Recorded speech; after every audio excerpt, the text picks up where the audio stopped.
The important thing is not to stop questioning. Curiosity has its own reason for existing. One cannot help but be in awe when he contemplates the mysteries of eternity, of life, of the marvelous structure of reality. It is enough if one tries merely to comprehend a little of this mystery every day. Never lose a holy curiosity. The program you are about to hear is fiction, science fiction. We make no guarantees, however, how long it will remain fiction, fiction, fiction.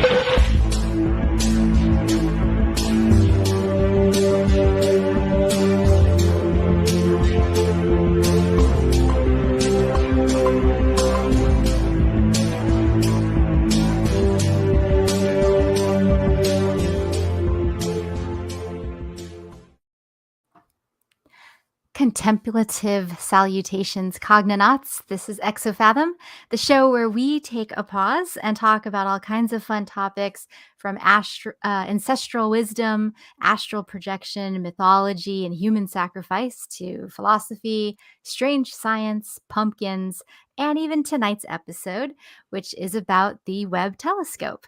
My name is Ayla, and I'll be your host tonight. And as always, I'm joined by two very lovely co-hosts, Mike and Nick. How are we doing tonight? Hey, I have a mosquito bite. I just happened, and now I'm not very happy.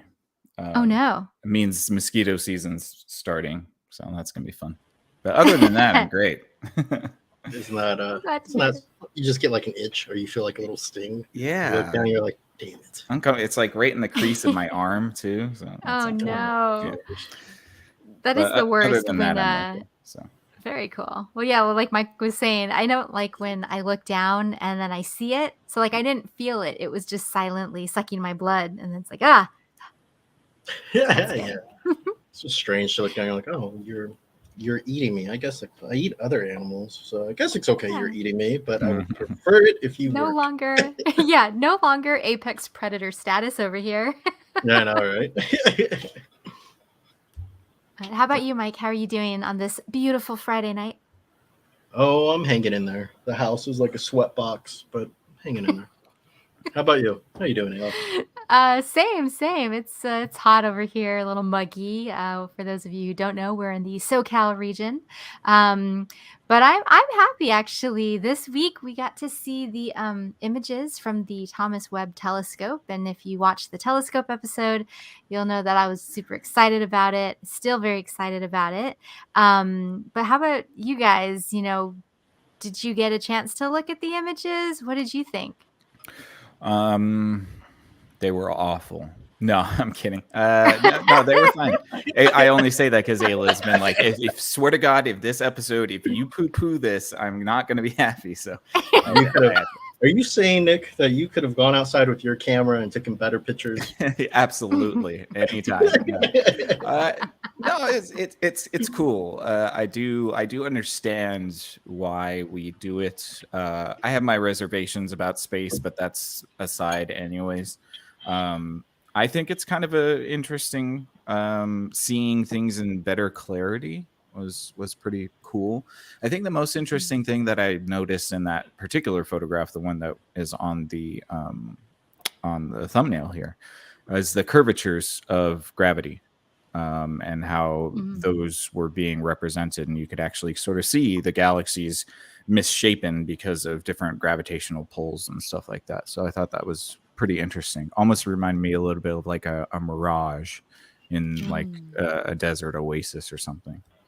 Oh yeah, squiggly lines and sort of like there but not there. Mm-hmm. You feel like a T-Rex, your visual acuity goes away if it moves. No. Yes. My visual acuity is awful anyways. So.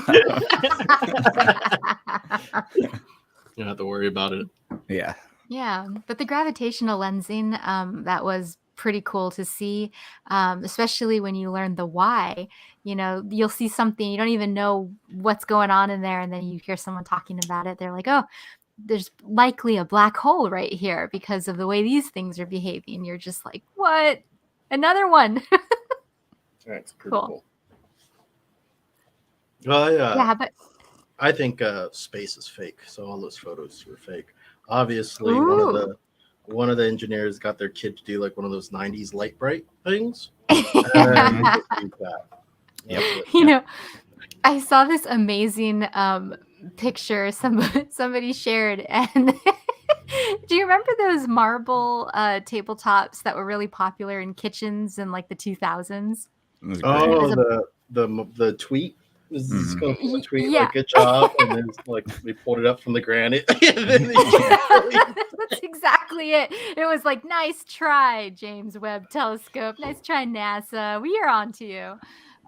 Yeah, that was a pretty good one. And I think just on the whole, it's been really fun to see people engaging with the images in different ways.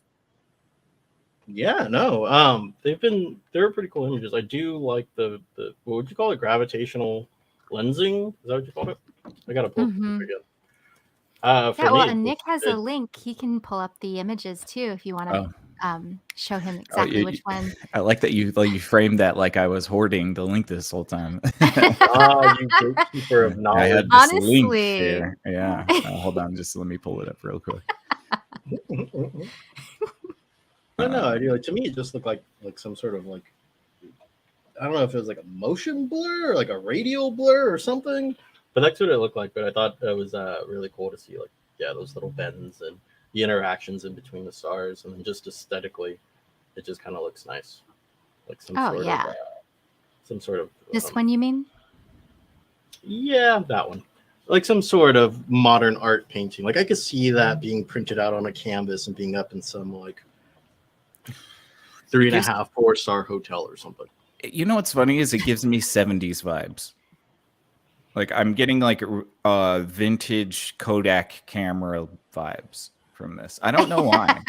I really It's don't. the I don't not tinting. It's the maybe. red shifting that you're seeing. I kind of want this as a wallpaper for my house. Just like It's make it already my screen. tolerable. Yeah, just start rolling it up all your walls. Oh my god, no, I see what you like, have it all wallpaper, just space. Yeah. Pretty That cool. would be an excellent art installation actually, if you could get like projections on all four walls and then maybe some crazy music and some lighting. No, Be what you really do rad. is like you get some LED. You just rebuild all your walls, some LEDs to where the stars are at, and then you just map it on so that the stars actually look like stars when you walk in. And Oh, I love that. Inside the room. Connoisseurs of fine culture might recognize this photo from Skyrim. This is the skill tree area. Well, it was giving me Breath of the Wild vibes also. No, 'cause it's got literally mountainous it's the background of the ranches. skill tree in Skyrim. They use this photo. I'm not kidding. It's the same photo. Yeah. Oh my It's God. just from the older telescope from Hubble. Yeah. Oh, I see. Oh, I love that. Well, yeah, Mhm. and I thought that the Carina Nebula was pretty cool to look at because when you compare it to the earlier photos from Hubble, this one you get more like depth and you can see more of like the structures in it, which like, I don't understand 100% what I'm looking at, right? Because like that's gas, isn't it? Mhm. And With gases and and dust. so it's not like that. It's not like a wave, but it was like it looked like that at one point when the It's picture the was aftermath taken. of an explosion. That's what that is. Right, Yeah. right. Billions of years ago, something exploded and left all of this dust and gas. Colorized from 3 years after the Big Bang. That's what you're looking at.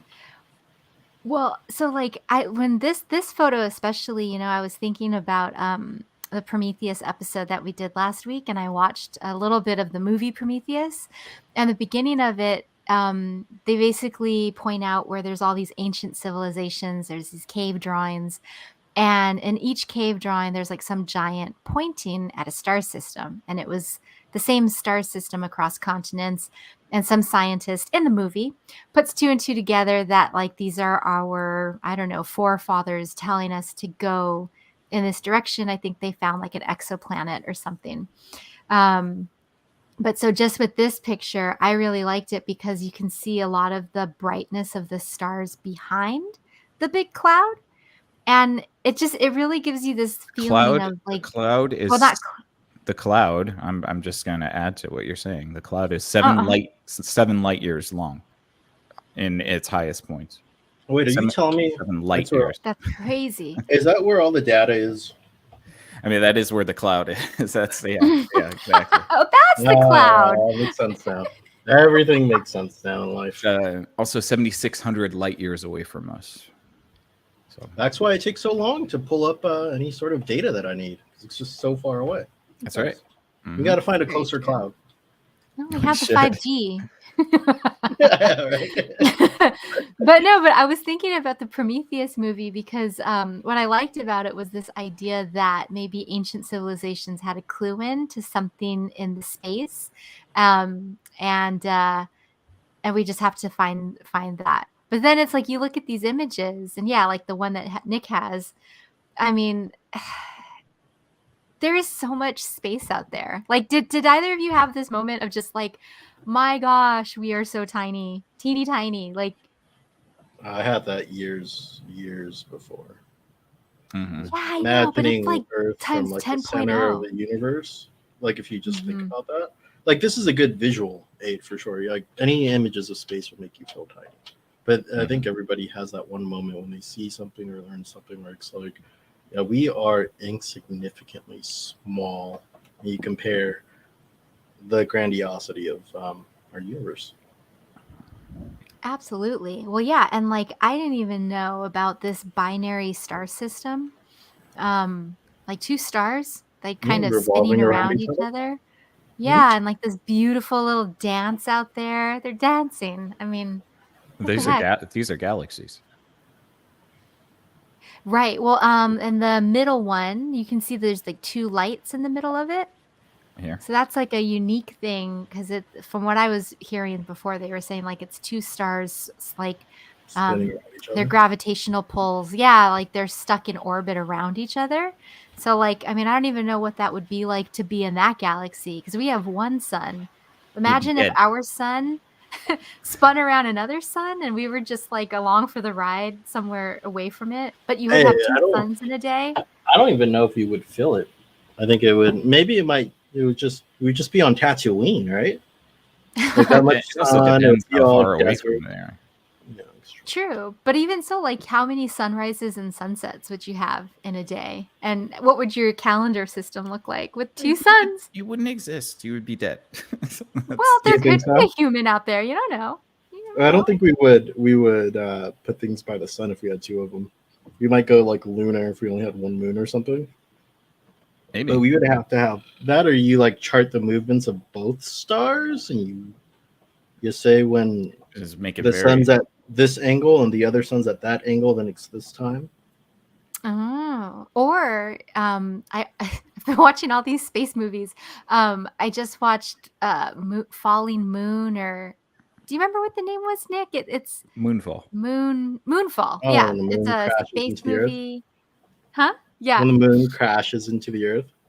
Well, it's like, well, I don't want. Okay, should I spoiler alert? No, I'm not going to because it's a good movie. But I liked it because it had some cool perspectives on like theories about the moon. I mean, crazy theories, but fun nonetheless.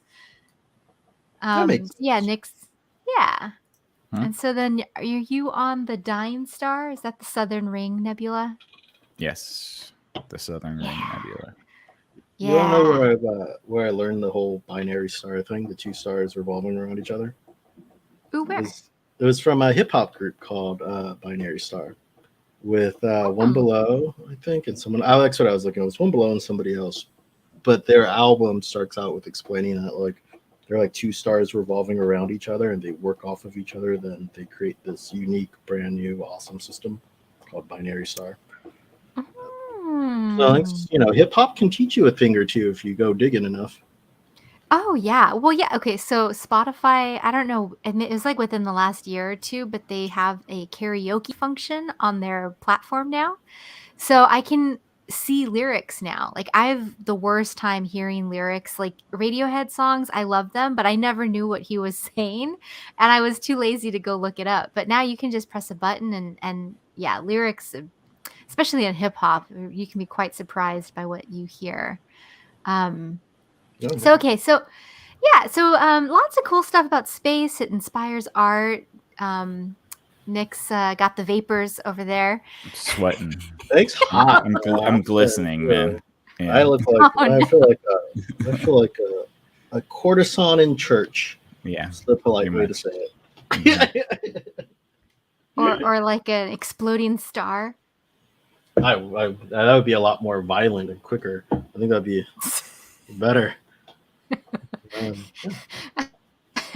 Well, okay, so I was gonna have Nick just scroll down one more. There's an image of it's like WASP 96b. Mhm. Okay, so for me, what's funny is that like, okay, the images are cool, they're beautiful, I love them, but this right here is the really interesting thing, to me at least, is that in their study of exoplanets, they can measure data that is absent and kind of figure out like elements around, like, I don't know how they do it. It's very complicated. I've watched it like 3 times be explained and I just cannot remember, but essentially this is tracking like elements on exoplanets or planets or in areas and stuff like that. So it's pretty cool because you can start to learn more about these celestial bodies that, maybe we can't get a good image of, but we can still, through the data collection of the Webb telescope, learn about those planets like super far away, which is crazy to me. It's just crazy. Yeah, it's pretty cool. It looks like there's. So can you zoom Yeah. in? What are we looking at here? Can you explain it? Yeah, I can explain it if you zoom in. I mean, this is just from a graph point of view, without some sort of understanding about the context of the graph. Well, so the way it's explained is the planet passes in front of its parent star, and Webb can analyze the starlight that streams through the atmosphere of that planet, looking for chemical fingerprints of biology. Yeah, So but in this graph, he's talking about though, what do the sticks mean, right? Like, so you see the points and you see the stick, but the candlesticks, and then you see the middle line. It looks like the blue line is like your median curve. Oh yeah, best app model. Okay, so it's like regression. Like this, you get something close in AI where you want to find like the best average line. So all those dots, they're somewhat average is, or you call it the average, it's that blue line, like the best model, I guess. And then usually the candlesticks means that dot went somewhere above, like it went up to the very top, went down to the very bottom. It's the high and low, and the middle is what it was found at. That's from but that comes from a financial background of candlestick charts. It may not necessarily be the same. Like that might be the error rate, or that might be like it could be a range of points that we found it at. It's just called data.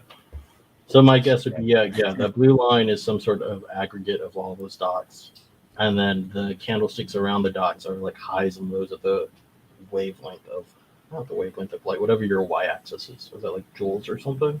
Whatever the y-axis is, that's the range that dot came in, and the dot was found at that point at that time, but has experienced highs and lows. Oh, I love that. I was watching the morning on Tuesday. NASA had like a little 90-minute presentation about each of the images, and they had project leads talk about them. And it was really funny because for that image, the woman scientist was talking about it, and she explained it, and then afterwards she was like, so the squiggly line, she just kept the squiggly line. And I was like, I appreciate that. You had to get the info out there as quick as you can. Just no time to repeat. Yeah, that's probably like my biggest weakness. Like I could get super technical and explain stuff, but if I'm in a room with, like, if I'm in a meeting with people that never had experience in that knowledge base, I just lose them, and I have no idea of how to go back to let's look at the squiggly line. Yes, a nice squiggly line reference doesn't hurt.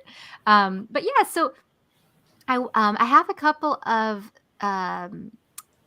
cool stuff that's coming up in this episode, but I want to start with just one small question and take as long as you need to answer it. But why exactly should we care about space? Well, I'm thinking, can I look at that graph again? Now I'm really interested. Okay, now, no, sorry, I'm not bringing it back up. It's fine. It's in the show It was notes. like the amount of light blocked. That's the high. That's the low Yeah. per molecule. It kind of got like I was gonna start to try to cluster them. I was like, is there? Anyways, Well, if anyone else out there wants to, this is an article called "These 5 Photos from the James Webb Space Telescope Are Mind-Blowing. Here's What They Can Tell Us," published July 13 by Time.com. nice. Yeah. Mhm. I think space matters. It's just a good place to set goals up, if that makes like it gives you something to work towards. If you want to get biblical, you can say idle hands or the devil's whatever. I forget what idle hands are. So if we reach a place of luxury where all of humanity relaxes, we don't really progress anywhere. But space is such a big challenge for us that it at least right now gives us somewhere to set our eyes on, and look towards and build towards. Maybe it's a little bit of like space can be the blinders for humanity. When everything's going wrong, you just focus on space and just try to get out there because you ignore the rest of the problems in the world. But yeah, no, I think space is important.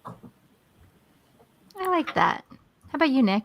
I mean, yes, it's kind of, yes, I agree with what Mike said about its importance. I think that it is important to sort of be the thing that is almost always out of reach, something that we can strive for. I think that works really well. I think it's probably Sisyphean, and that's okay too. If we want to, just work on something to work on something, I think that's fine. But I think there was a term that you used, Ayla, that was pretty apt, and the way that I feel about space is that it's functionally empty, and that it's sort of functionally arbitrary in certain aspects. Not necessarily because we shouldn't look, but because there's a threshold you get when you get to a certain level of space and time where you might as well just be talking about a different universe entirely. So for instance, the nearest star to us is 5 light years away. 1 light year is 10 trillion miles. So the nearest star to us is around 55 trillion miles away from us. I kind of consider that functionally, that, space is sort of functionally empty, because unless we can learn how to bend physics or break physics completely, a lot of it's going to be inaccessible to us, only to be seen from afar, is the way I kind of see it. But I don't take away from its importance as a sort of vaulting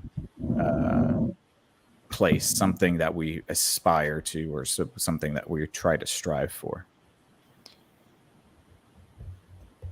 We've been though kind of good at functionally empty spaces though, and doing stuff with them. We usually can fill that space up with a lot of stuff. I just don't think we know. Yeah, we could. Right? We could definitely fill it with stuff. Let's start building our own planets, our own solar systems. See, I'd be into that. Change the gravitational pull of the whole universe. There's a lot of space. Let's start building. I'm okay with that. Yeah, I'm cool. If you want to build a star, or not a star, maybe a planet out a little bit farther away from our solar system, let's do it. Why not? Oh, you guys have to watch. We might as well do that, other than, over trying to actually try to get somewhere else, is my whole thing. Because, 55 trillion miles is really, again, functional. Unless you're an AI, then you can probably get there relatively easily. I think for humans, it's just functionally too far. But, computers could do it. What if you become immortal? What if you got a couple million years to kick around? Earth years. Sure. I mean, it's traveling at the speed of light. It would only take 5 years to get to the next star system. That's fine. The nebula that we looked at, 7,500 years. So if you could travel at the speed of light, you'd actually wouldn't have to live for 7,500 years, because time stands still, but 7,500 years still passes. So yeah, I mean, like if we can break light speed, then we can pretty much do whatever we want. But I don't know if we're going to be able to do that. But what if we can extend Mm. aging to like an obscene point? I would say the best thing we got is we're going to put a whole bunch of hard drives into an arc and send it out into space. I think that's the closest we're going to get, is going to get human personalities downloaded into some sort of arc that goes into deep space. Could you imagine being on an alien planet in deep space and you're like, doing your thing, like maybe whatever you're doing, and then all of a sudden the spaceship comes and just like drops off these fake humans, Yeah. or like how we have They're just WD drives that just fall from no, what I'm Gosh. thinking of is like if we took artificial insemination to space, right? Mhm. And we like just bombed like all those WD drives, and the next to them are like little plant pods that grow humans that are born on the alien planet. I mean, Like a little sponge. Just add water, and here's a human. Yeah, it's like a chia pet, but a chia human. And then they connect a little WD drive into their brain, and then boom, you're born. Now you have a new personality, or you have a new self on the other planet. that would be actually pretty cool. I think, I don't know, were we talking about this? But like the idea of teleportation, I don't know. I was listening to somebody's podcast about it. And this guy brought this really interesting point up about teleportation, is that it's not going to be the way that you think it's going to be if it ever happens in the first place, where it's like you get dematerialized by some beam and then get rebuilt back together. What likely will happen is that you'll have sleeves that you can put all over the world, and then you just send your consciousness to them. Sleeves being basically a human body that you just store. Say, I like to go to Greece, so I'm going to put one of my sleeves in Greece, and then you hook into the computer, and your consciousness jacks into the body in Greece while your body here is sort of laying dormant. So I think I could see something like that, where we are using maybe, like you said, growing some sort of organic body that can be installed with consciousness. Mm. Could you imagine? I like that it's called a sleeve. Creepy. Imagine if it gets repoed. Right, they take the your body body gets away repoed. from you. Your Oh, consciousness is like in debtor's prison Right. somewhere, Oh, where no. you have to work off your debt. Right. Or like you teleport to a planet and like something goes down right at the minute that you teleport there, and then you get like stuck there, and you're just like, oh no, here's my consciousness just floating around. Yeah. Oh, or like, what if your body gets destroyed halfway through the transfer? Like you have to have There's that a Simpsons has to be an episode. atomic process.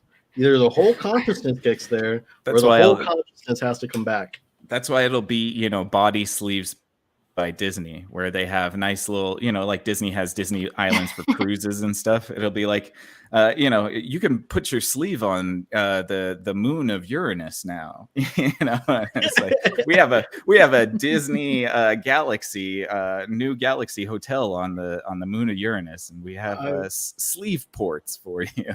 I'll skip. I've heard how Disney tries to govern a city or a little town. Right. I'll skip over that. Hey, corporate towns are the best. They're governing planets and galaxies. Nope. No, they're going to. I mean, that's really another, right? You're gonna have Coca-Cola Galaxy.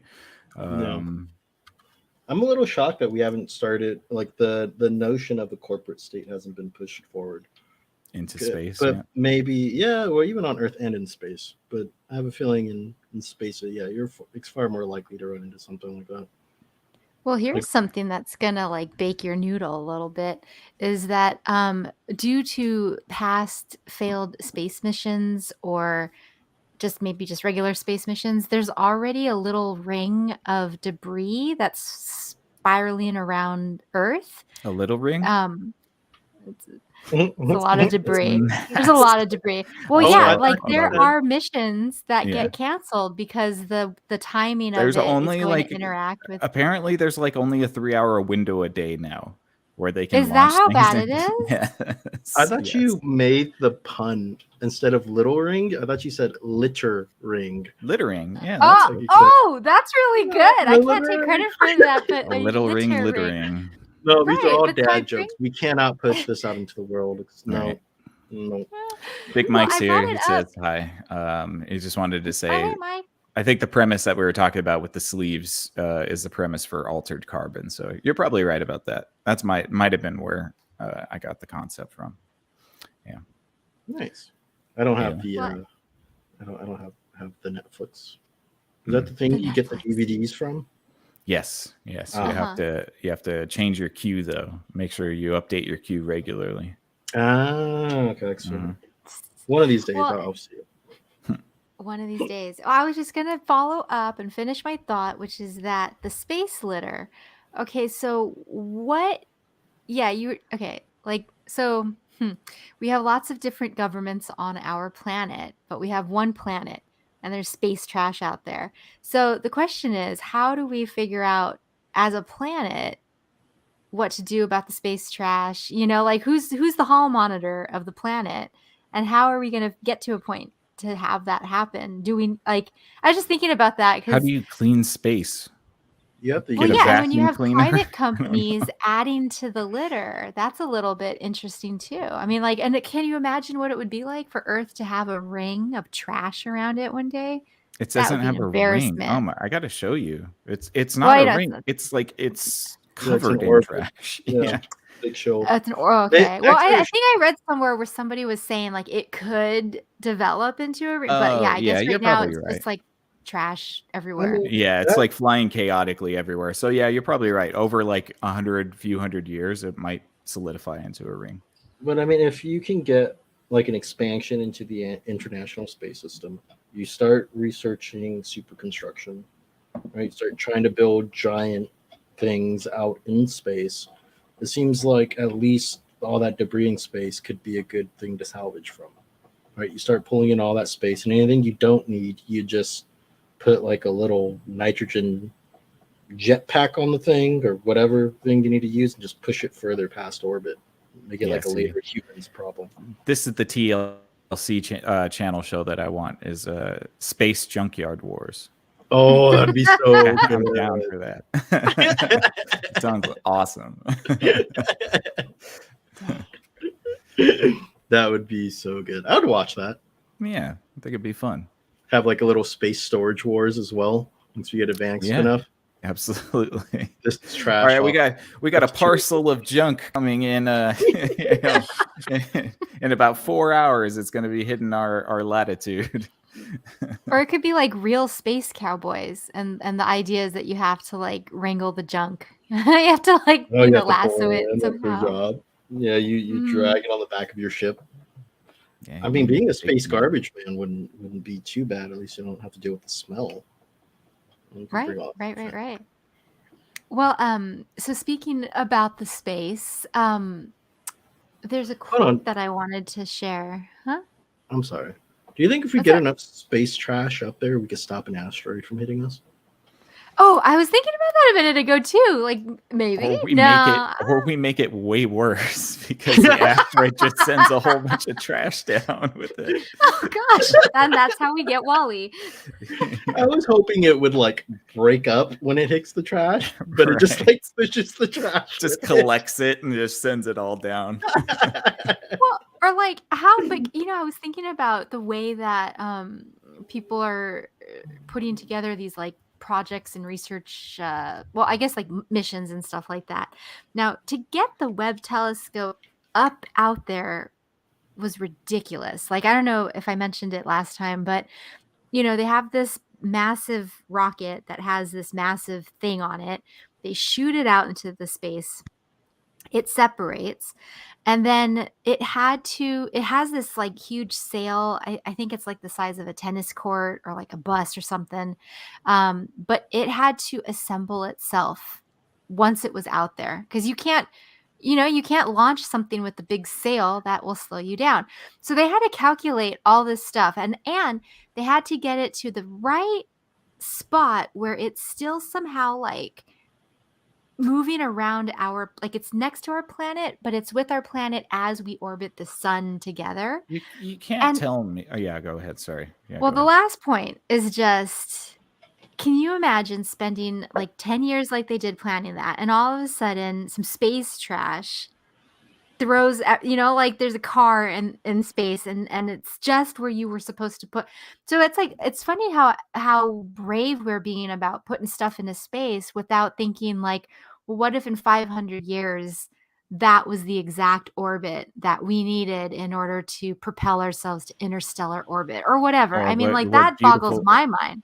We always do that though. But what beautiful cosmic irony will it be that we spent so much trying to get away from Earth that we covered their entire atmosphere with junk that kept us from being able to leave Earth? Oh my I gosh, love right. that. I love that. Right. That is poetry. I mean, we do that with trash, anyways, right? Yeah. The whole trash issue didn't become a thing until, I don't know, dolphins started to Until we looked around and we're like, oh, what happened? I mean, like, so my favorite story on this sort of thing is in Venice, on Venice Beach, way back in the day. This is the story I got from family, so I don't even know if it's true.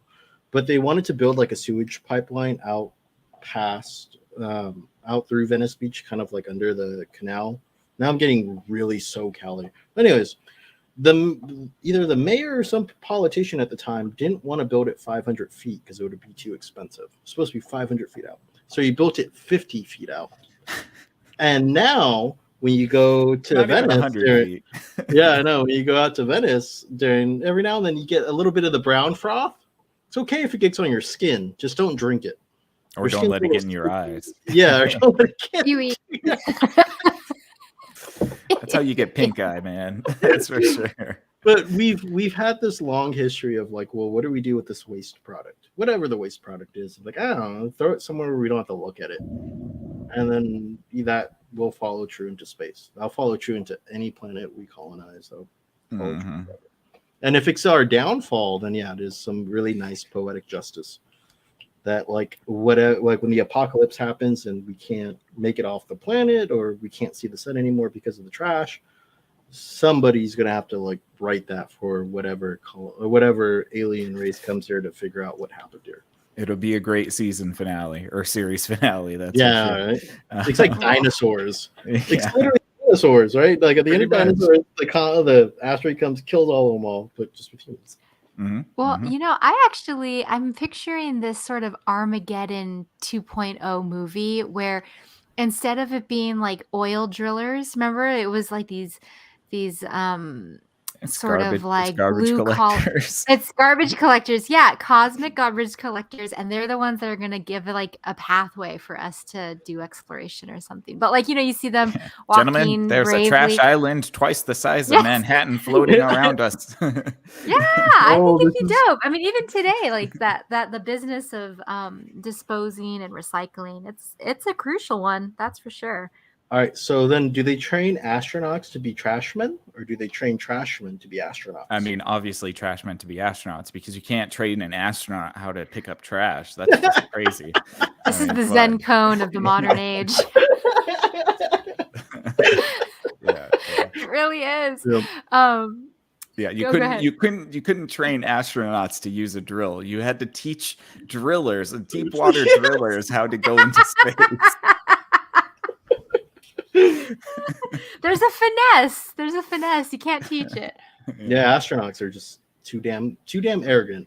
That's intelligence is great, but with intelligence comes arrogance, and astronauts, nope, can't do it. We got to get those drills. Yeah, get those trash.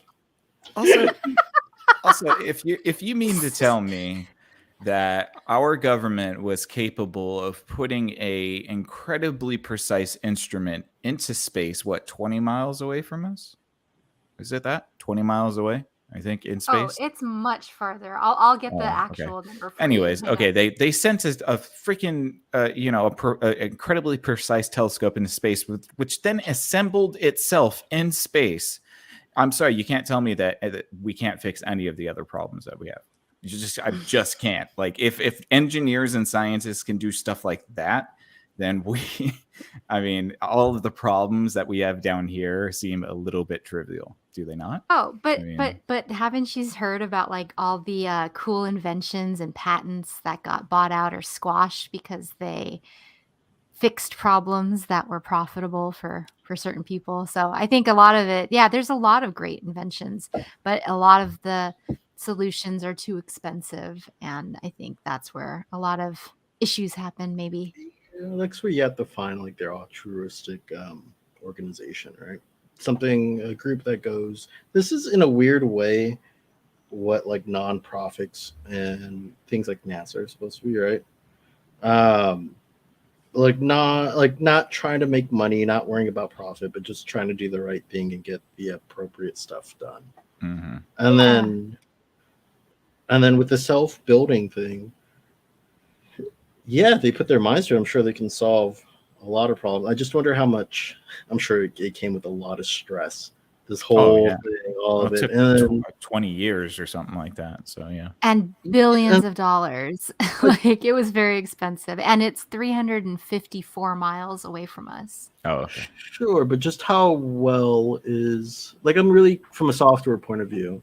I'm really interested in how well the code would have been generalized and extracted out. Because yeah, it might have took 20 years to get this first self-assembling thing out into space. But if it's designed properly and coded properly, then it should take a like I don't know the strike down time, but it should take far less time to develop the next self-assembling thing in space, which is exciting to think about. If the software side was taken care of properly. Does that make sense? And make sure that Mhm. it doesn't collide into the Yeah. current telescope that's out there. Oh yeah. Interestingly enough, as far as we know, space is exclusively inhabited by robots. So It's pretty cool. that's pretty cool. Yeah. Silicone-based life is a thing. It's gonna be the robot universe soon. that's where the actual Skynet comes from. We don't Yeah. build it.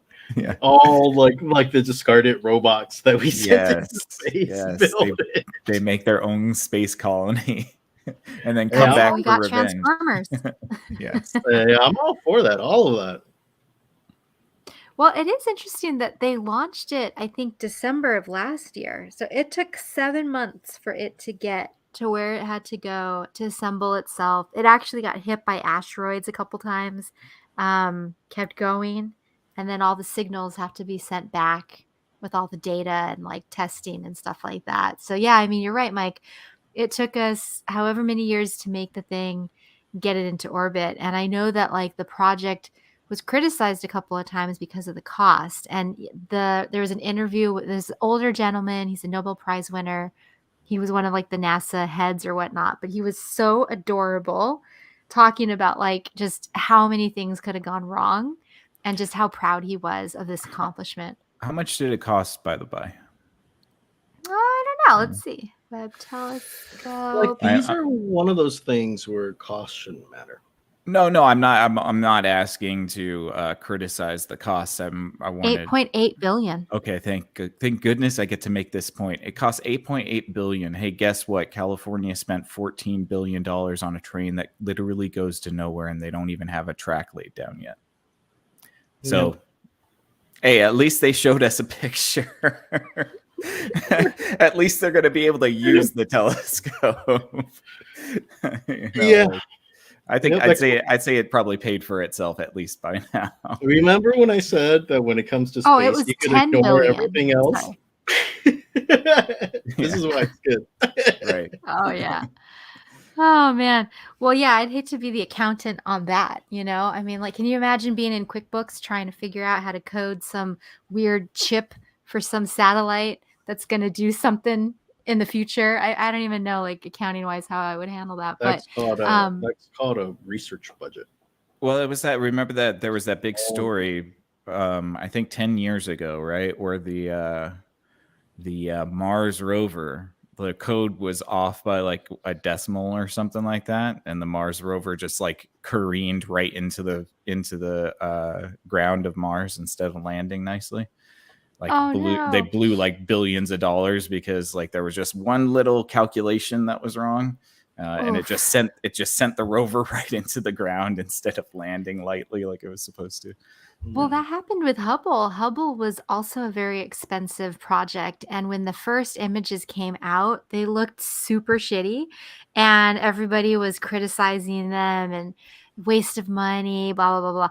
So they actually had to do a mission to send somebody out to the telescope to repair it. And then once they repaired it, it was like, oh, yay, look at this great image. So I think that's also kind of sad too, in the sense that, like, if this had failed, it would have been like a huge laughable thing, but it didn't fail. And I think that's like it's a good moment. I mean, it was a good week to be like, this didn't fail.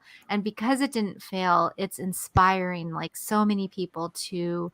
Nick is so not impressed. Wow. No, Sorry, man. that was a genuine yawn, but I was like Mhm. laughing. I'm like, I'm all trying to hype it up, and At least I'm uh, considerate and I hit the cough button before I do it. So oh, you did. That's nice. Mhm. That's nice. But yeah, as I was reading, one thing that was really cool is there were 1,100 proposals from over 44 countries that were all trying to schedule time to view specific areas through the telescope at different times through 2022 and 2023, right? So there's like certain planets that have to be observed in Ooh. August, or Ooh. huh? That's the subscription service we have to start charging for. agreed. Start charging other countries Uh-huh. for access to the telescope at some bizarre rate for their country. Screw it. Open it up to the consumer. Just have a 24-hour stream of it streamed at Uranus for like, I think they are 2 though. days. Because Twitch- so Twitch there's a whole operates website. the telescope. Yeah. Well, the website for the telescope, they are going to be releasing like different images as they come up with them. But this is because there's so much space, right? Like that first image that you showed with all of the stars in the galaxy, the best quote is that like if you were to grab that pixel, that little image, maybe print it out and hold it up, but then shrink it down to the size of a grain of sand. That's how much is contained in just that one little portion of space, which is to say that you can aim this telescope in any direction and you're going to get something pretty fabulous. But there's like so many, I mean, there's too many grains of sand, especially in the next year, to focus in on that stuff. So, really, this first year is like everybody's trying to be the first one to focus on their part of the universe that they're studying for graduate school or they're using or So whatnot. And yes. when do we build the second telescope or the third one? Is there any plans for that, or is it just going to be one telescope because it's too expensive to Oh, put a second? well, I don't know. I mean, I guess you probably want to wait a little bit to see, if there's any problems. Go bigger, go farther Yeah, out. weren't we talking about in the last episode that would be the best option is to line them all up? Just have Well, a telescope lined up and telescope all the way. Just Yeah, amp Well, but it that's up. what they did with one of those images. It was they used a planet or a cluster of stars to act as a magnifying lens in order to see deep space, which is also cool. So you can use another telescope and have the lenses that way, or you can use space to do it for you, which I can't even fathom it. It's like you hear it and you're just like, wait, it's what? Say it again. I'm just really curious as when to look. So there's big changes that kind of comes throughout the.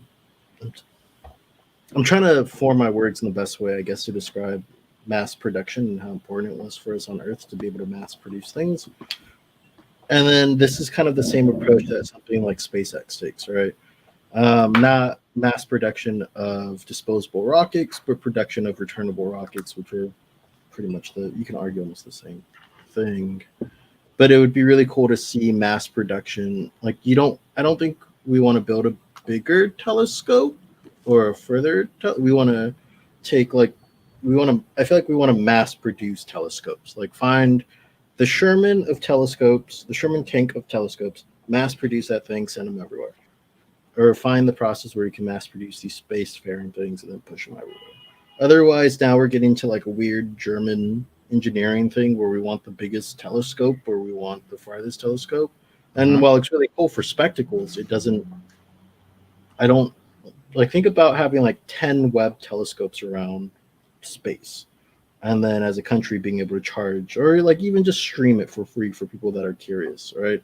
Then we could do stuff like that without having this race condition of just one telescope and everybody fighting for it. Well, yeah, I think it's interesting because, China started doing a little more space exploration. I think, Russia has done space exploration, and this particular telescope was a collaboration of the Canadian Space Agency, the European Space people. I had the names like 10 minutes ago, and then we started talking. I forgot them.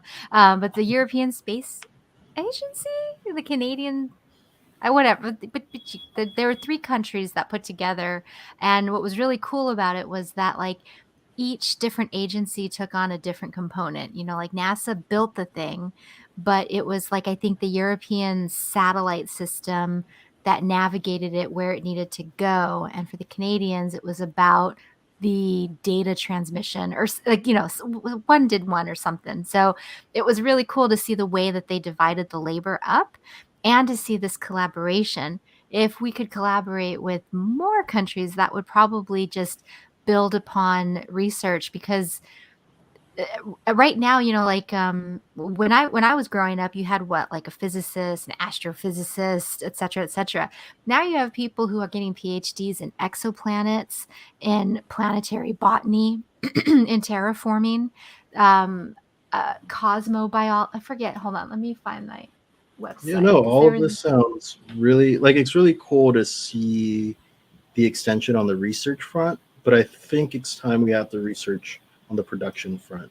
Like either we collaborate to build a mass production system of spacefaring things for the entire Earth, or we just wait for the EU to fall apart and then take over Canada and then build a fully brand new American thing.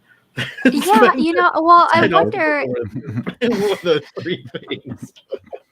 It's interesting that you talk about, like, mass producing telescopes. Like, I wonder if it would make sense to land a telescope that assembles itself on a planet and that it would have multiple cameras, like 100 cameras, so that you can, magnify the number of people that can do research from that. Because, like, of those 1,100 proposals from 44 countries, which isn't a lot when you think about how many humans are alive on the Earth, it was narrowed down to only 286 proposals that could be accommodated during the 3,031 hours Mhm. over the next year that are available, and I don't think they're planning past that because again, it's like we it's like, you don't it's like when it's why you don't plan going out a month from now because you think something better might come up, you know? It's like they could start mass producing telescopes, but what if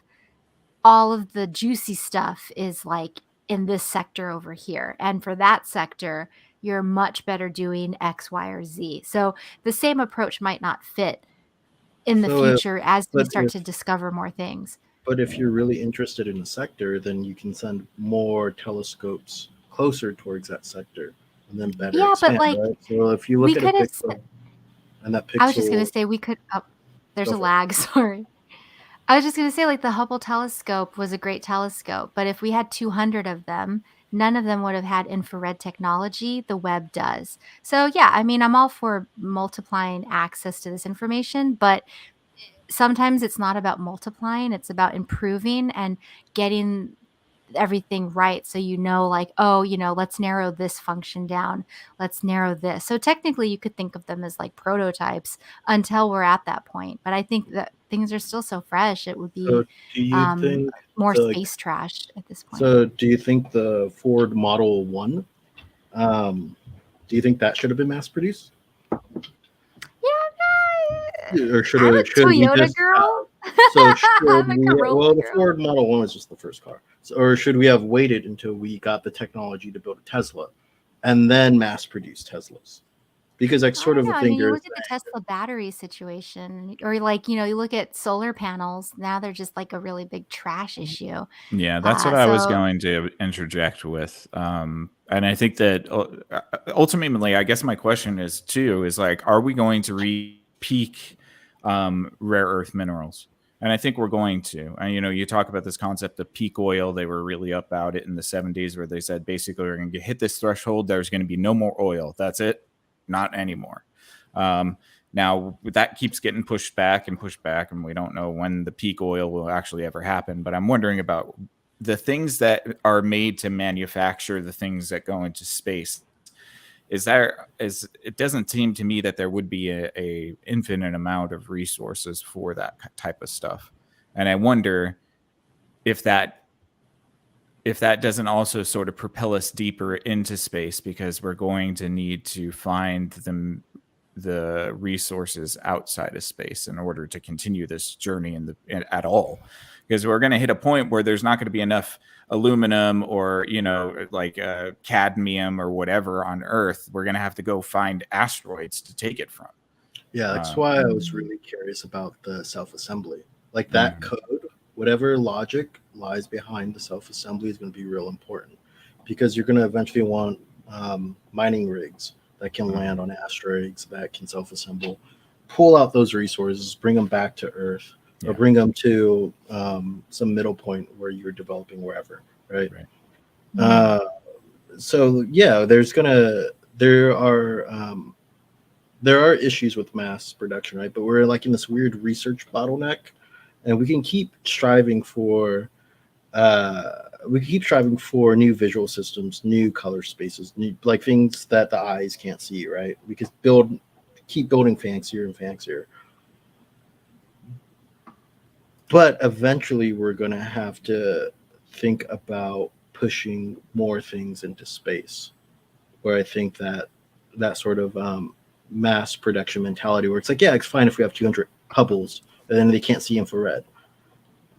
But we have 200 more telescopes out in space. We can now bring in information far more. Oh, now we have a new telescope that does have infrared. All right, let's put that in a few places. Can we mass produce that?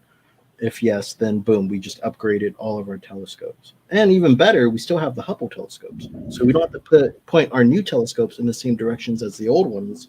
We can actually point them in different directions unless the Hubble finds something interesting. So you can start to like build like a robust sort of an array.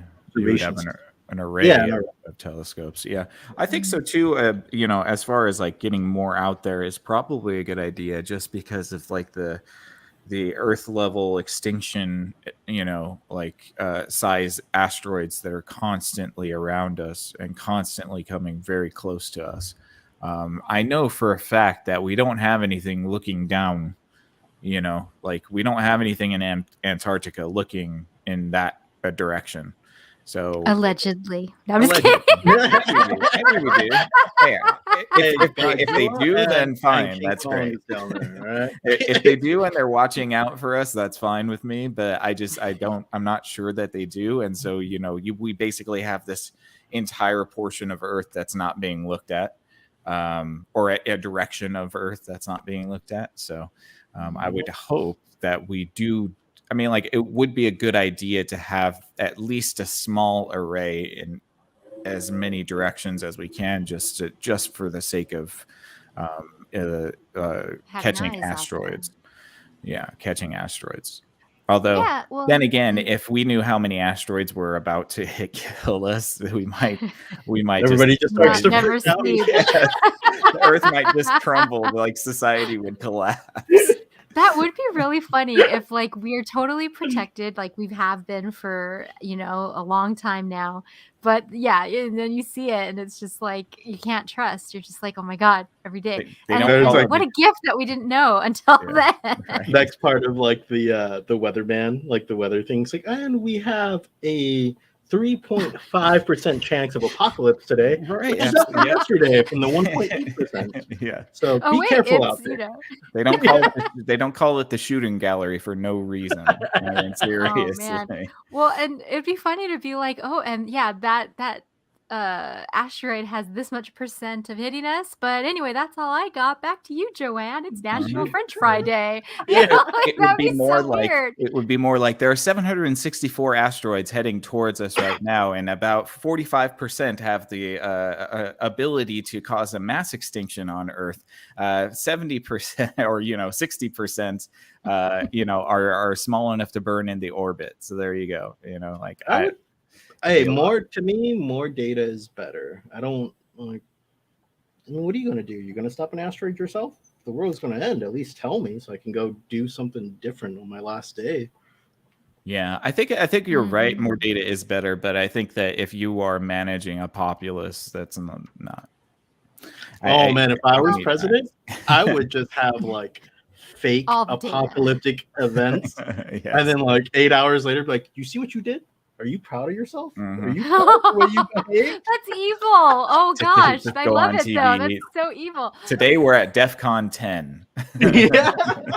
Good luck. Yeah, but you're right. Then you come on like 8 hours later after people have like torched their belongings or they've like had wanton sex affairs or whatever, and then you're just like, so what do we think now? Like, try this again in 365 days. It's almost like you're talking about Purge. Like a that purge. crazy the purge, except it's like a fake purge. Like an internal purge. Like, do you see what you did in those hours where you thought it was going to end? What have Gosh. we learned? Well, now that's interesting because so the movie that's been in my head while I was working on this show was that movie Gattaca. Have you both seen it? I thought you were going to say, don't look up. Oh, I guess I could. Well, I guess I'm Gattaca bringing also it up. Have you seen it? Yeah. Yeah. So for those of you who haven't, it's an older movie with Ethan Hawke and Uma Thurman and Jude Law, and it's in the future, and there's a lot of space missions. Space is actually a very integral part of the society. It's a bit more futuristic, and it's funny because that's in my mind where, and I was going to ask you guys, if you're getting Gattaca vibes, because like you're saying, maybe we do have more telescopes. Maybe we just use this telescope, but we have more people to, work up the numbers, do research. We have more things planned out. And that's like Gattaca. They have all these missions and things like that. But juxtapose that from like a purge reality. Those are two very different types of like futures and societies, right? Sort of like one is the chaotic, like the nature of humans, sort of grungy, like navel gazing side. Yeah. And then the other one's more externalized, more forward seeking, more like, I guess, still dystopian though. A little bit. Yeah. Yeah, it is. Yeah. Cause that was such a good movie. Well, the focus but I like becomes like on efficiency, right? Maybe with space we get a little bit obsessed with efficiency because of like as you were saying earlier, Nick, we can't travel that many we can't even travel 1 light year without dying. Right. So it can be like this overwhelming need to efficiently traverse space and get like the best technologies, and that's the sort of like the hyper order dystopic future with the purge where it's more like hyper anarchical. Yeah. Well, yeah, like one eats itself from the inside out, and then the other one sheds its skin and wants to bounce, maybe. Well, Gattaca, they want to kill all the invalids, right? Like they want to kill everybody. That was part of it. Yeah. Right, and the idea of going to space implies that you're good enough in the world of Gattaca. Right? So, in the world of Gattaca, yeah. Yeah, well, yeah, and I mean, and that movie's interesting because you're right. Like a lot of the emphasis is, well, let's get smarter humans, let's engineer the best humans, best heart, get them out there, make sure they're really healthy, and if they're not, they're cut from the program or something like that. You would want a superior race of humans if you are going to start to go out into space. Ooh, but you have to. Well, yeah, that's the problem. Let the purification begin. No, well, I mean, that's it. If that's what you like, these are the things it takes, right? Gattaca shows us it's like they're going to edit people's genes to make sure that they're superior in every way. Mm-hmm. You need that if you're going to be going into space on the off chance that you need to create new colonies or come in contact with another species. You know, you Which want is to be the yeah. best representation of human. Nope. Yeah, that's pretty wild. But Well, I don't now know if you would want to go to extreme though. That extreme of like gene editing to get the superior human. Well, they already did it with CRISPR. There's people who have been gene edited since fertilization. So I there's mean, some we're guy already in his there. That's true. there's some guy in his garage that was like doing CRISPR research, and he like would he would inject one arm with whatever the gene was to get super buff, and then he would like leave the other arm alone and do the same exact workouts, and he just got like You totally sure he just jacked. doesn't have a girlfriend, or he doesn't have a girlfriend? Ah, I want this one arm to be super jacked. I want this one arm to be super not jacked. so wrong. Okay, so moving along in the episode, I wanted to share a couple examples of the projects that got approved to access the Webb telescope for this first inaugural year. So there are 3 from UCF. One of them is studying centaurs that live beyond Jupiter. I know that sounds crazy. It's not actual centaurs. It's Centaurs. They're objects that appear to be asteroids, but That's act a how bit like centaurs is spelled. comets. Oh, is that okay? Well, that's what they're calling these asteroids that behave like comets, Oh. but are like a total mystery, and we can't really study them because of like where they are and how far they are and stuff. So that's one of them. And according to the researcher, he says, by comparing the gas signatures of the centaurs with those of known comets in the inner solar system, we hope to understand why these centaurs are acting so much like comets. The gases they are most interested in are carbon monoxide and carbon dioxide, along with water. The relative amounts of these gases can help answer key questions about the structure and composition of comets and about how the planets in our solar system first formed. Cool. Did you get out of bed for that one? That interesting or Well, I mean, if maybe they you can just zoom want- in on a field of comets, absolutely. But I don't know if they would be able to find that. It would be incredible to see a field of comets. I know that we have them in the Kuiper Belt, but they probably won't be looking that close to us. They're probably Well, looking but a lot also farther away. Jupiter's so they're looking at the past ones Jupiter. just beyond Jupiter, so it's not that far That's away. the asteroid belt. Yeah. Yeah, so it's this Um, crazy telescope that can see super far away, and they're going to focus it just on our little neighboring areas. Turn which it is around also and super focus it on exciting. Earth. I know, seriously. Point Come at on, the man. inside of it. See Yeah. what that does. Yeah. Right. No, Yeah, I mean, but they're probably trying to figure out why there are certain like compositions of asteroids that act like comets. They're probably wondering if there are different types of gases that comets can emit too. I know because they were talking about how Oumuamua was they thought was a phosphorus comet, right? They thought it was made of phosphorus or something like that. Oh yeah, they thought it was like frozen at some point. Mm-hmm. Yeah, so But they're yeah, probably and looking at the composition of those things. yeah, well, and a lot of these studies are all aimed at sort of like understanding like the beginnings of the universe. You know, if you put the theories together and you start working away at the little pieces, you can maybe get a little more knowledge or something. But so here's another project. They're exploring 59 Newtonian objects. They're called TNOs.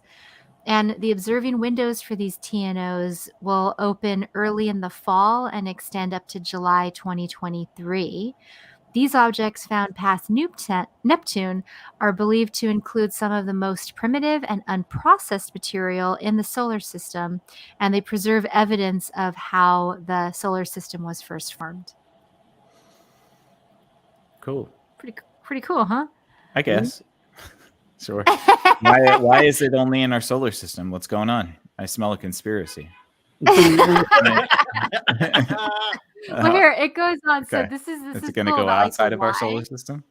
Well, this gets at like how I was talking about the specialization of the fields now, because it says this information is vital to improving models of the formation of our solar system and other planetary systems, and it relates to disciplines such as astrochemistry, cosmochemistry, and astrobiology, all being relevant to our understanding of the origin of water and life on Earth and possibly elsewhere. The origin of water. Mm-hmm. I Yeah, guess so. because They're these, probably speculating something along the lines that a comet. Comets are usually the bringers of water to certain planetoids. well, yeah, like what is a comet? Isn't a comet just Just something that ice like and broke carbon apart? dioxide. It's just But they're like just big chunks of ice, chunks of ice. Oh like yeah, so dry then they could ice go. too. Yeah. So Hmm. yeah, Hmm. Nowhere else is hydrogen and oxygen meant to hang out together. Not allowed. not allowed. Yeah, exactly. I think they actually said that they found a planet that had levels of oxygen on it or They something. always I don't do. know. Yeah. Jupiter Oh, they has do. levels of oxygen. It's just not very large levels. That's Uh, true. I guess you're right. but I Well, do yeah. find it suspicious that there isn't anything they're not looking at outside of our solar system. I would say that I don't know why they're not trying to find the center of our galaxy so we can look at the black hole. Well, this Um, is just the projects from UCF, so it's probably well, because UCF like needs their to get their shit department. together. Well, they Hey, isn't probably UCF focused on like Florida? one thing. Or Huh? what is UCF? It's like UC Fresno or something. Oh, I is just it? picked like a I was random. thinking of Yeah. like University of Central Florida. Right. That's what I was thinking of. Oh, it could be. Well, UC. Could Oh, be. yeah. Yeah. Maybe it could be actually. Yeah, because I think they have a big space program out in Well, Florida. No? Cape Canaveral. Yeah. Right. Yeah, Right. one of like the only two spots we could watch rockets from. Mhm. I would love The to other go to one Cape is in Canaveral. Inglewood. Hey, we call it the wood. Ridiculous. Up to no good. Inglewood. And then there's one more. I was gonna say that, and I was like, nope, I don't want to. Maybe sound You know, you're dorkier from than LA. trying to quote like a hip hop song or something. But so there's another project. They're gonna look for water on the asteroid Psyche. Nick, I don't know if your mythology's kicking in, but that's located between Mars and Jupiter. Mm-hmm. Psyche, yeah. Lover of Cupid. Yeah, that's cool. I would wonder if they're going to be looking at any of the moons of Saturn since they've been gushing about Europa and like Oh, all of the other ones too, right? So oh, if, what? Yes, if Mike. you had access, what research would you want to do with the Webb telescope? Who, me or Nick, or both of us? I don't ask women questions. Women aren't Yeah. smart enough to answer Yeah. questions. Yeah, both of you. Great. What are you talking about? Okay, Ailey, go ahead. No, go for it, Mike. Nick. Okay, anyways, I would probably like to see. I would actually like it to turn back on Earth so that we could have like a shot of our moon and Earth together. That would be kind of cool. I think that would be a pretty iconic shot. But also, I think if we could locate a black hole, I would really like to see what it can, what it can. I guess it probably won't pick up a lot. I know that the gravitational waves in that one picture are because of a black hole at the center of the picture. But it would be kind of cool if we could get maybe a cleaner view of a black hole. Yeah, it would be cool. Even if it's just the stars that are warping around it, because black holes you can't really actually see. But it would be cool to see the actual event horizon field where the matter is being shifted and all that stuff. That'd be cool. Nice. I'd want to chuck something at it and then watch it get spaghettified right before my eyes. That would be That really And would be- Nick, if you yeah. And Nick, if you Google dark side of the moon and Earth, or you could search it on DuckDuckGo, there actually is an image of the moon passing in front of Earth. And I don't remember who took this one, but I know that it was something that like they put on NASA's Twitter, so it's not like fake, but it might be a layering where they like layered 2 images over one another. But it's a great photo that just came out this week too. Um, the next project I was going to bring up, it's from SETI.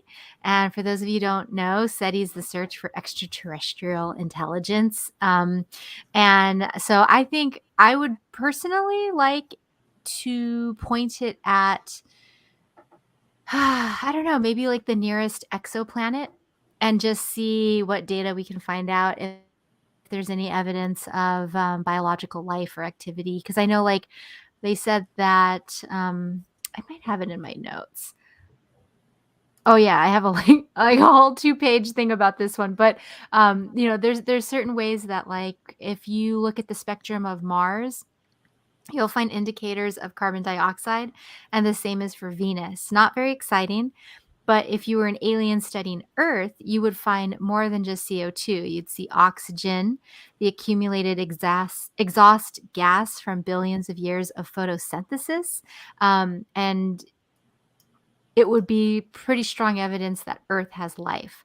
So, like, if you were looking at us, that would be a sign. Maybe it's not the case in other planets, but I do think that, like, you can discover anomalies. And if it's an anomaly on an exoplanet, it would be cool to see and what that is, Yeah, that'd be really rad. I don't even think we'd have to be limited to just finding oxygen. But yeah, I mean, I think because you have extremophiles that don't really need a whole lot of oxygen. So pretty much any planet could have some level of life on it. Yeah. And for the extremophile reference, for those of you who don't know, because I didn't until like this week, it's just the idea that you can find evidence of life in really inhospitable places on Earth, such as like deep caverns or deep sea or in Underwater glaciers, volcanoes. underwater volcanoes. Yeah. And so I think the discoveries of those creatures have sort of legitimize the likelihood that there is some sort of biology out there, especially when you see all those galaxies. I mean, that would be a huge waste of space if there was nothing in them. And it would be really frightening if we were all by ourselves here, functionally or not. I don't know. I mean, it's just interesting to think about that. Let's get Mike's answer, and then we can talk. Yeah. About that. I mean, I don't know if it would be too. I guess it'd be a little terrifying to figure out where they would push the burden of responsibility of carrying life way harder than if we weren't alone. That's for sure.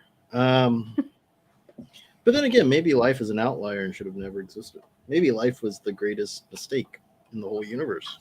Who knows? I think for me, I would want to point it out to really deep space, I guess, and see if I can't find clicks of stars or clicks of planets, or try to say like there's a gravitational threshold where we consider this thing a click. Click is in graph theory is a group of vertices that are all adjacent. You could think of this as a friend group, where you all know each other, and that's why social groups are sometimes called cliques. But I think if you could start to like set up intergalactic neighborhoods, you can find efficient ways to navigate through those neighborhoods. And they may not even respect things like solar systems. There might be some sort of minimal threshold of gravity that we can say that these two solar systems, we can call this a single clique, and we can find ways to navigate through that more efficiently than, say, navigating in the middle of dense space or of completely empty space or something like that. But just to kind of see how bigger solar systems or even planets, but how these things interact with each other and how they set up their own sort of neighborhoods would be interesting to me. As you were talking, I like that, and I want to add on to it that you have some sort of motion detection system that can filter out for interstellar objects like Oumuamua, because that was one thing that like I don't understand how like they saw it, but they have no record of it. Like I have to go back to that episode, but I remember that one of the things that Levi Ovulobe. What's his Avilobe? There it is. It's like something in there. He was saying how like we need better observational tools specifically for those kinds of things. So yeah, I dig it. Yeah, that's why we got to mass produce these Webb telescopes or find a way to do it. I mean, I think that's at least within that space would be like Elon doing the landable rocket. Right? You have a whole new game if you can find a way to mass produce these sorts of things without it being terribly costly. Because then you can have a bunch of independent researchers too, right? Yeah, that can start looking. Because one of the tougher things in research, if you're independent and you don't have like an academic backing or a professional backing, if you just have like an intellectual curiosity or something, is that they may not let you research that because you don't have the accreditations required to meet their standard or something like that. Yeah. That's why there's only 144 or 1,444 or whatever. Oh no, requests. anybody could have applied actually. They opened it to anybody, any novice astronomer all the Well, way the up to minute the that they very big ones. actually entertain some random persons, then okay. Oh, I'm sure that they have like some junior varsity or some junior No, college, I high want some random school. guy. I don't want any association with academia. I just want some random dude's answer. That's Oh what yeah, I I mean. mean, if you wrote a really good proposal, but I also think that like maybe not year 1, but maybe year 2 he'll do that. And who knows? I mean, yeah, I get you though. I mean, Yeah, like I mean, just it's lowering the bar for research or for the ability to do research is critical. I mean, For just like honestly, the if we created reality. an array of telescopes and then there was a streaming service to watch the telescopes, I would 100% watch that. I or would. if there was like a maybe there might, I actually highly doubt there is, but like if there was like some sort of RSS feed to pick up the telescope's data. Yes, there you go. Like Yeah. you have like I mean from the developer side, from the streaming side, that I mean I would just get stoned and go watch the stars. Are you kidding me? That sounds like an amazing way to relax. Right. But yeah, you have both sides. Like it would be great if there's a streaming service you could just pull up that you didn't have to worry about some other researcher looking at something else. Like it was just whatever the stream was that day, and it'd be nice to even as a computer scientist be able to pull data just to do trivial research on my own. That'd be so. Well, I will say that if you go to the web.nasa.gov website, they actually are releasing some really high resolution images. And what's cool is that just because there are a limited number of projects, they are making the data available. So you'll have other astronomers who maybe they don't have a project listed, they can still take the image, download it, zoom in, and do similar studies that, like other astronomers would do in a more formal capacity. But even if they do that, like I've seen a couple of reaction videos of astronomers who were zooming in and talking about certain galaxies that they saw. And it's not a galaxy that's running on page 1 of CNN's website or anything like that, but it is something that like a Facebook community of 200 people might geek out about because one person like knows his stuff and he's sharing it. And then maybe one of those people is a kid who's not sure what major they're going to do and they go to major in astronomy and physics. And I do think that like it would be cool in the future to see I don't know, like sort of a like you don't need a PhD to help further the data, that you can have more researchers that are, just plugging in information and taking things in bite sizes. I think, that could be kind of cool too.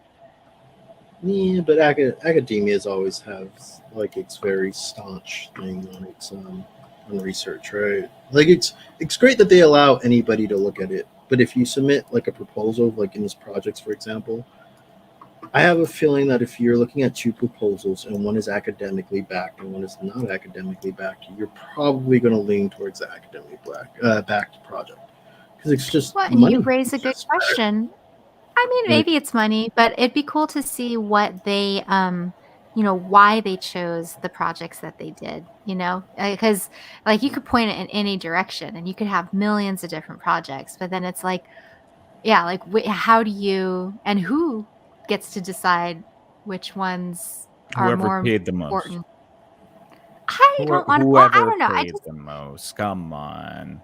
Come Like on. whoever's Come on. prestigious names. Like Well, so, universities will just sign a big check to get the rights to choose a project. I mean, come on. Why wouldn't they?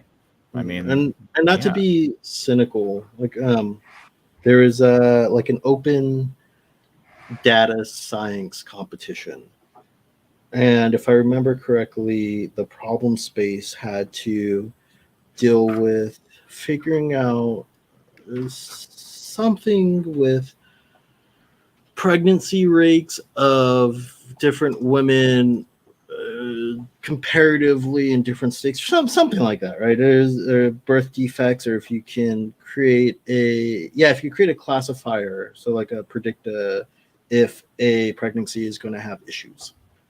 And they're offering pretty big prize pool, and at the time my code was not the time. There was enough to where I could start researching, but I couldn't get in because I needed a academic advisor. So on the surface on the website, they said it was open to everyone.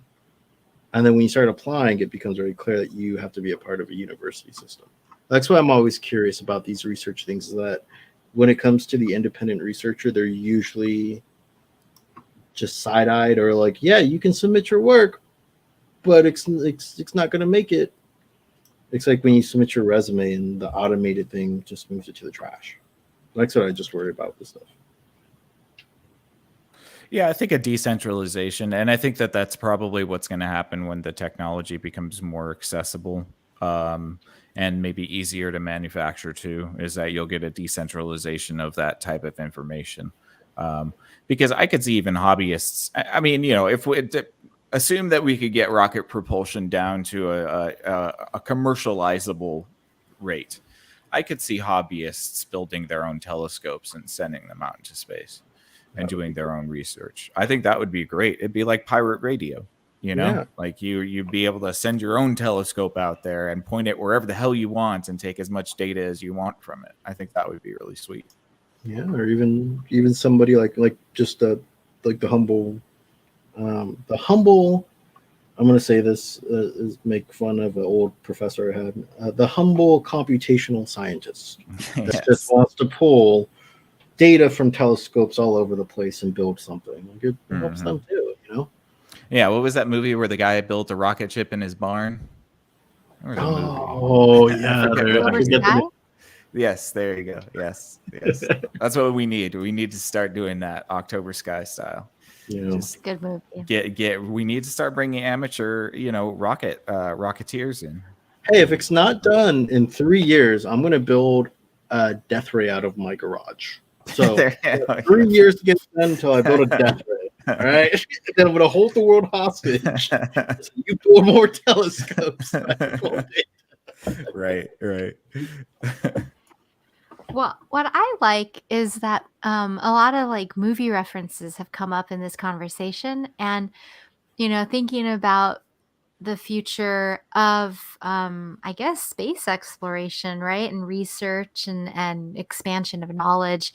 I think naturally there will emerge, probably out of need, an opening, an including of more folks, in on the project, right? I was thinking about this, like, we have how many people on Earth? If you took half of them and dedicated them towards, researching what's out there, it would still just be a drop in the bucket. Like, there's just so much out there. So I think it's a lot of potential. But I also have like some Star Trek, moments where I was thinking to myself, like, how is it that science fiction is so good at, using imagination to sort of invite us to wonder, and then we get a little bit close to that and we can imagine more. And I don't know, I was just thinking about like movies and art. Is there a movie that you think does a really good job of sort of I don't know, laying out humanity's relationship to the universe and all of that. Like for me, it would be Contact is one of them for sure. I thought they did a really good job. But any I thoughts on your end? I really love A Trip to the Moon. This came out in like the 20s or 30s, like the first sci-fi film. And they put a bunch of humans in a cannonball and they shoot them into the moon.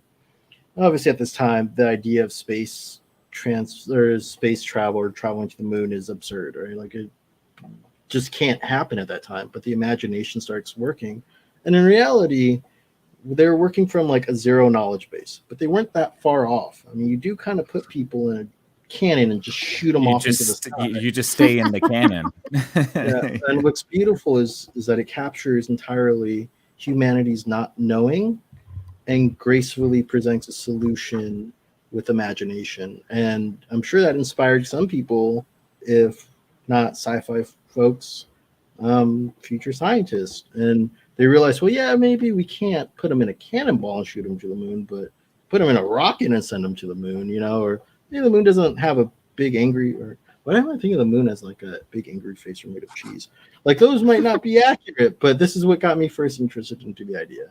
So like that thing of working from a zero knowledge base, coming up with solutions to problems that they had to imagine in some parts, and then like creating like the first romance between humanity and astronomy. To me, that's my favorite one. And it may not be good in the sense that like realistic, but it's good in the sense of wonderment. I like it. How about you, Nick? Gravity. You With think Sandra Bullock? Yeah. like such a Yeah. downer, man? It's exactly that is what space is like. That's what space is like. It's cold. It's cold. Unforgiving. You're gonna get hit by a tiny little piece of dust and die because it's gonna just puncture right through you. You remind me through of you remind me of Clerks. Of Dante being when they're talking about Empire versus Jedi. And he's like, I like Empire more because it's a series of down notes, and that's what life is, man. Just a series of down notes.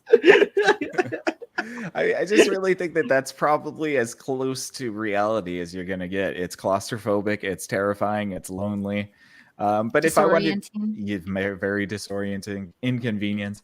And George Clooney is just there for some reason. Who knows? Hey, hey, look, just don't. There's a saying in Super Smash Brothers Classic. It's called "Don't get hit." If you don't want to lose, don't get hit. If you don't want to die in space, don't mess up. And then you still might die, but don't mess up.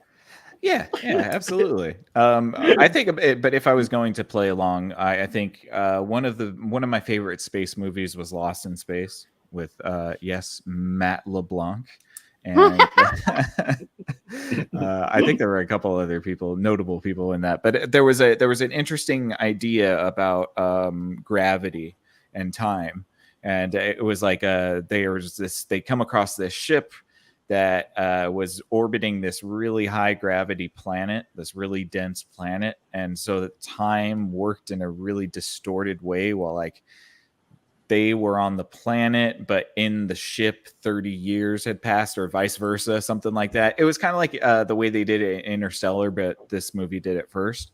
And I always thought that was really interesting, the way like having something so dense could pull the fabric of time and create sort of like time distortions from just the density of an object. And you even have that here on Earth. Apparently, if you're at the pyramids of Giza, you could stand at the base of the pyramids of Giza and walk around the base. And if you look out into the city, it looks like it's moving faster than like normal. Because of just the way these structures have a certain density, they're creating a small gravitational field. And so it creates a little distortion in the perception of time. Trippy. Yeah. Oh, reminds me of there's an XKCD comic, really old one. XKCD is just like comics for nerds. Stick figures and a lot of talk about math and physics and stuff. But the main character of the comic is spinning counterclockwise in the squirrel's room, because if he does it fast enough and hard enough, he can get the world to rotor by messing with the gravitational pull, and therefore, in theory, spending 0.001 seconds longer with the girl that he likes. This is Yeah. giving me the time travel episode vibes. We did an episode on time traveling and the connection of perception of time and what is time and what would time travel look like.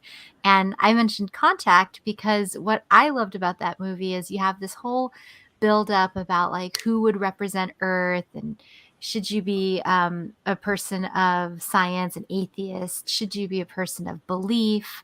You know, what are the best parts of us that we want to share? So it's like this whole build up. And then towards the end of it, to spoil it, you know, they use this blueprint that they got through his signal. They build this machine to travel Jodie Foster's character into unknown territories. They don't really know where it's going to lead. And what's interesting is that she has this phenomenal life-changing experience of traveling to another world and interfacing with another being and coming back. But everybody on Earth said that it was a complete failure, that the ship just fell and she didn't go anywhere.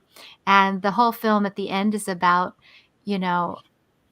if like I guess it's kind of like Nick's sleeve. You were talking about the sleeve and teleporting. Could there be an element to space travel that I guess I bring up the creativity, the science fiction, curiosity, and our ability to think about stuff and our consciousness. And I just wonder, I don't know if there's like some freaky, I don't even know what I'm saying. I guess I'm just talking about Contact and I love the ending. That's it. Okay. Fair enough. Well, okay, so I guess the last question that I had to both of my co-hosts, because we're already at an hour and a half, is there is a quote by author Arthur C. Clarke. He was an English science fiction writer, a science writer, a futurist, undersea explorer. And he's the guy that said two possibilities exist. Either we are alone in the universe or we are not, both equally terrifying. So I guess to you guys, what do you think would be more terrifying? If we were to zoom out and with our little telescope see signs of life everywhere, or if we found no signs of life anywhere, because then that's like a weird solipsistic humanity level isolation. I think it's Prison Planet, man. It's both. Prison Planet. Yeah.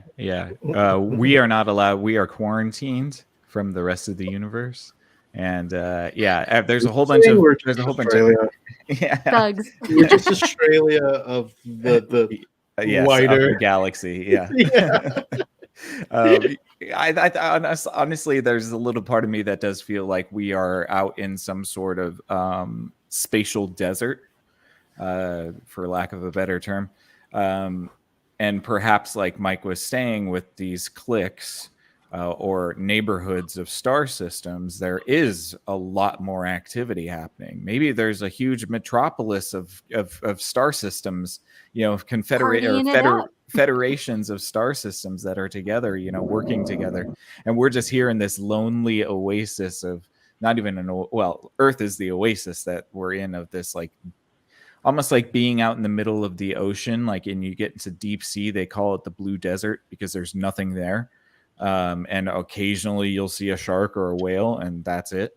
That's the way I kind of see where we are in space. Like we're almost in a desert, and we are the oasis. So we'll see if somebody finds us. Well, would it be more terrifying though if there's cities in the desert, or is it worse that if we're all alone in the desert? I think it's comforting either way for me, so I don't mind because if we're all alone, that means that there was either everything is by chance and this all just happened by accident, which is cosmically funny, or there's some sort of intelligent design. And if the universe is full, there's still an open, position for intelligent design and perhaps even collaboration between, galaxies and, alien species and all of that kind of stuff. So I kind of find both ideas heartening. What would be scarier to me? I guess being alone and it being accidental. I think the scariest idea is that all of this was just some freak accident. Random chaotic. Yeah, just some random glitch in the matrix, and we're just observing this little tiny blip in the universe's history. That would definitely reshift the problem space. Or you'd just be like, well, now how do we recreate this accident on other places? I think it's where our mind might shift if we found out that, yeah, we were completely accidental and completely alone. Yes, I think we would definitely want to recreate if we were able to really confirm that. I think we would immediately just start trying to populate the galaxy. Oh, yeah. Put humans everywhere. What do you think, Ayla? What terrifies you more?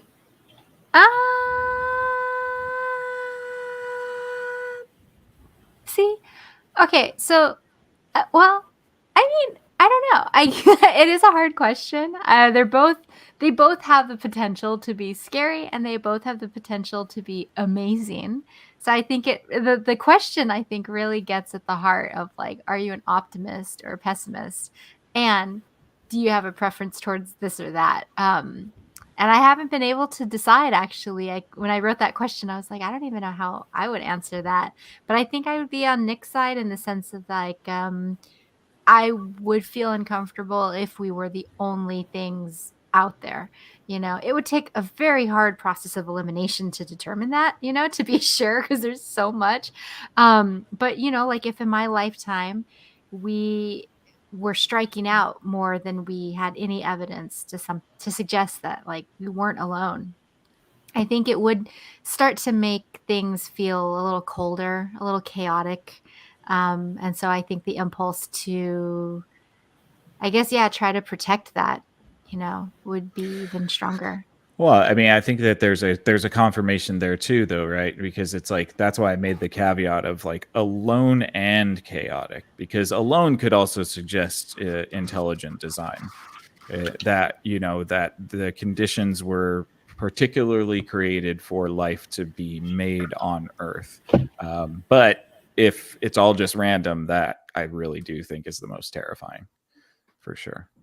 Chaos theory. yeah, which is quite possible, and that's very scary. Yeah. Well, what about you, Mike? I don't know. I think out of the two choices, though, like, if I'm stuck, because I kind of, like, just don't care at this point. Like, if we're alone and accidental, well, if there's a bunch of people, there's a bunch of people out there far off and somewhere else, then that's cool too. Let's talk. I would ask them, I'd be like, do you have, like, an equivalent of Anamascara mushrooms? What are those mushrooms called? The ones, yeah. Do you have a space equivalent of that I can try from your planet, and then you can try our mushrooms? And then right. Interstellar drug trade going on. That'd be fantastic. Probably really profitable too. I mean, you can't get Earth mushrooms at your C5XB4 planet mushrooms, right? Mm-hmm. I guess from those two, I think it would be more. For me, it would be more terrifying that we were not alone, because then we would know that we were isolated and quarantined, or like, let's say we found more intelligent life, right? And then we can guess, like, it wasn't some mistake that they just didn't look at these parts of the sticks. Like, maybe Nick's right. Like, maybe we're way out in the boonies of the universe and no one can find us. Just we're out in the sticks somewhere, right? But if they could find us and they know about us, then there's some reason why they don't want to talk to us. And if they're that far advanced, then from like a war point of view, they have complete advantage. And then that's where it gets really scary, because the knee-jerk reaction would be to retaliate, to fight. right? Rather than to uh, try to understand the position better and try to advance our position forward. And then too, it would kill our human hubris, right? Religion is you can make religion work that they're also God's creatures, but they follow some other religion and it gets really difficult, or they don't have no basis of a religion, then we would freak out still. It just would shake the human psyche to a core where it'd be really bad for us. But if we were alone, then you can pacify people by saying that God helped. It was, God's plan that we're alone, that we're supposed to spread across the stars, blah, blah, blah. There's at least ways you can soothe and manage the populace. But if we weren't alone and we're outgunned, we're outpaced technologically, I think that's scarier for me.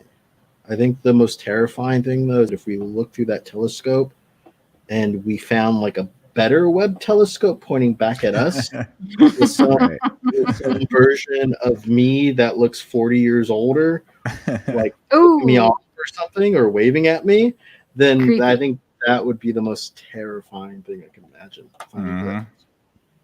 Mirror universe. It would break my who are these humans? Why do they have a telescope? Why are they waving at me? They knew I was going to look at them at this precise time. What is going on? Right. Well, you're making me think of that Carl Sagan quote that says, "The immense distances to the stars and the galaxies mean that we see everything in space in the past, some as they were before the Earth came to be. Telescopes are time machines." I think that's that's such a great quote, because as we're witnessing these images come to light and as we anticipate more to come, um, it does make you wonder and fathom these massive distances that we are witnessing stuff, and the way that light works and time and black holes, and it makes it harder to ignore those realities exist too.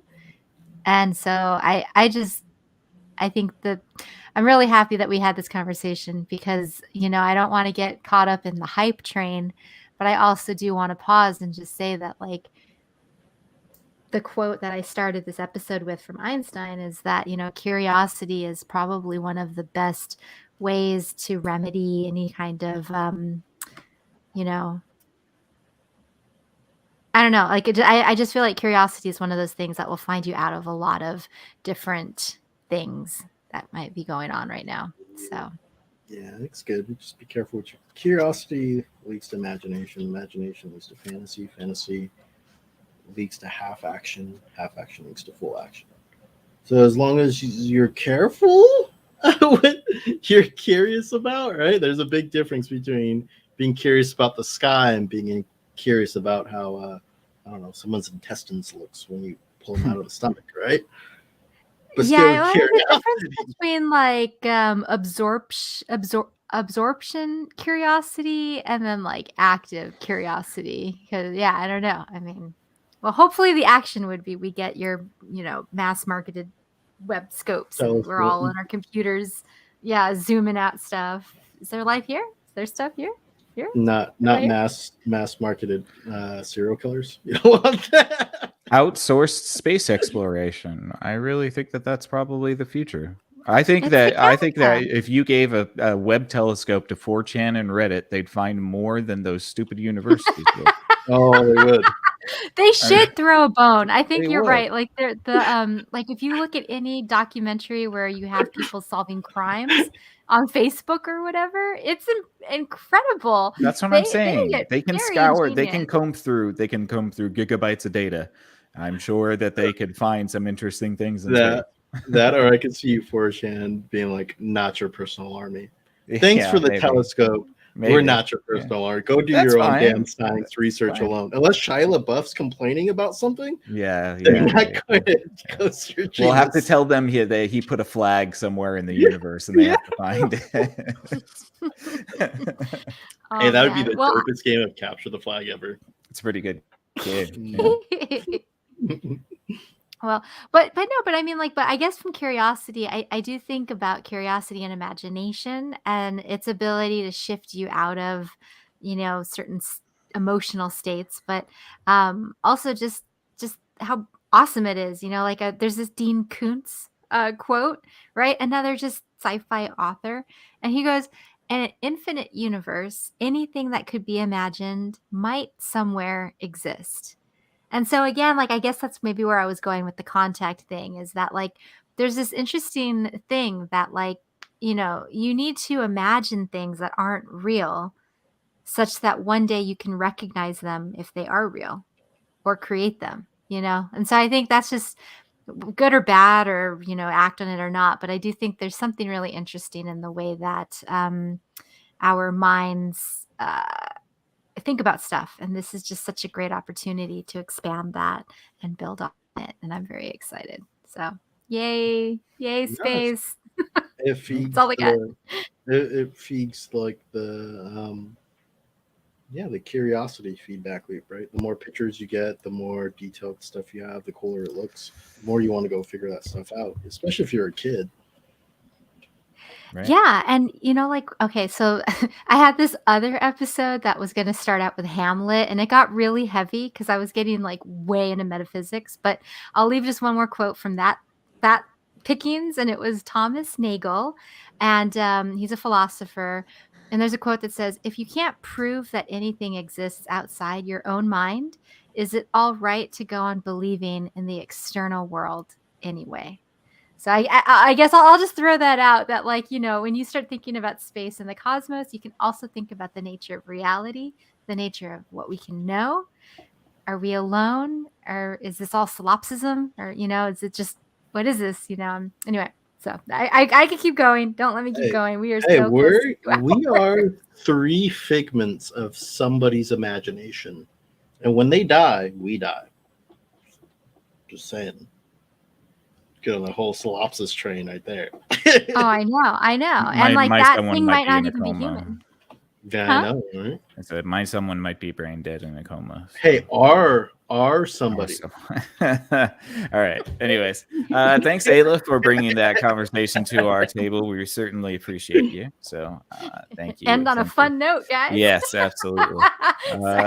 Anyways, well, thank you guys so much for listening. We really hope that you enjoyed this episode. Give us a thumbs up if you are interested in future episodes and like this episode as well. Let us know where you would want to point that telescope at.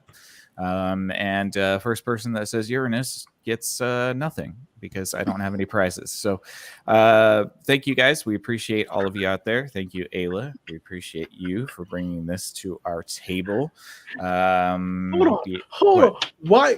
So you set up the joke, but you go with the proper pronunciation of the planet. Yeah.